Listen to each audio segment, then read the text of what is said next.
Сәлеметсіңдер ме балалар? 497 сабағымызды бастайық. Бүгінгі сабағымыздың тақырыбы мектеп асханасы, жуан және жіңішке дауысты дыбыстар. Бұл сабақта сен мәтінді түсініп оқып мазмұнын әңгімелейсің, сөздегі жуан, жіңішке дауысты дыбыстарды ажыратасың. Балалар, біз өткен сабақта дауысты дыбыстар, жуан дауысты дыбыстар, жіңішке дауысты дыбыстар болып екіге бөлінетінін білдік. Жуан дауысты дыбыстарға А, О, дыбыстар жатады екен. Ал жіңішке дауысты дыбыстарға Ә, Е, Ö, дыбыстар жатады екен.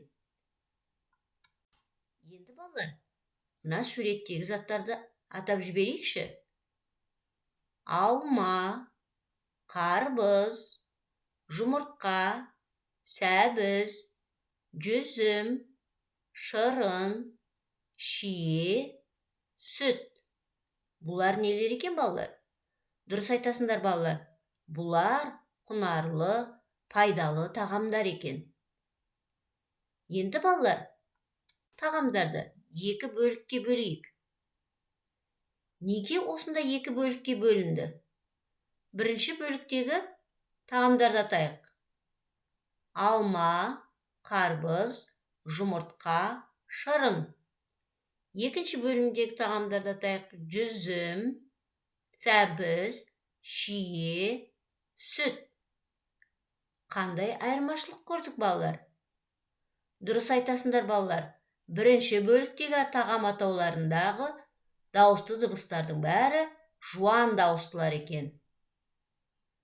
А, дыбыстары кездеседі екен, О дыбысы кездеседі екен. Ал екінші бөліктегі тағам атауларының бәріндегі дауысты дыбыстар жіңішке дауысты дыбыстар екен. Мысалы, жүзім дегенде сәбіз дегенде шие дегенде сүт дегенде дыбыстарының бәрі жіңішке дауысты дыбыстар екен. Жарайсыңдар балалар. Енді бірінші жаттығуға қарайық. Мәтінді түсініп оқы. Аспазшы сәбіз, орамжапырақ, картоп, қызанақты ұсақтап турайды. Туралған көкөністерден дәмді тағамдар даярлайды. Оларды турағанда аспазшының қолы қолына жұқпайды. Мен қалай тез турайсыз деп сұрадым. Аспазшы, әріс көп жаттығуды керек етеді ғой, деп жауап берді. Балалар, мәтін мазмұнын әңгімелеп көрейік.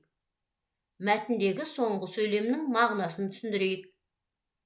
Тағам, сәбіз сөздерінің дыбыстық сызбасын жасайық.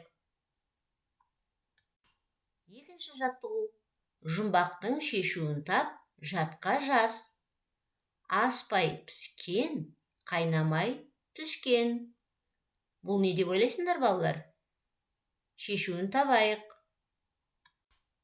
Үшінші жаттығу. Ребусты шешіңдер. Бұлар мектеп асханасындағы тағамдарда кездесе ме?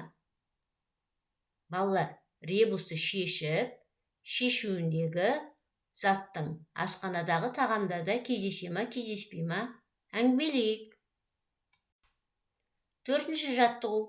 Жаңылтпашты жатқа айт.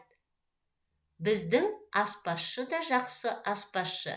Сіздің жас аспазшыңыз да жақсы аспазшы. Жаңылтпашты тез, жылдам айтып үйренейік.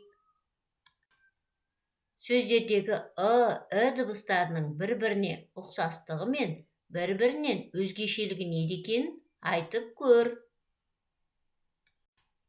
Енді балалар, дәптерімізге екінші жаттығуды және мына шығармашылық тапсырмаларды әдемі көркем етіп орындайық.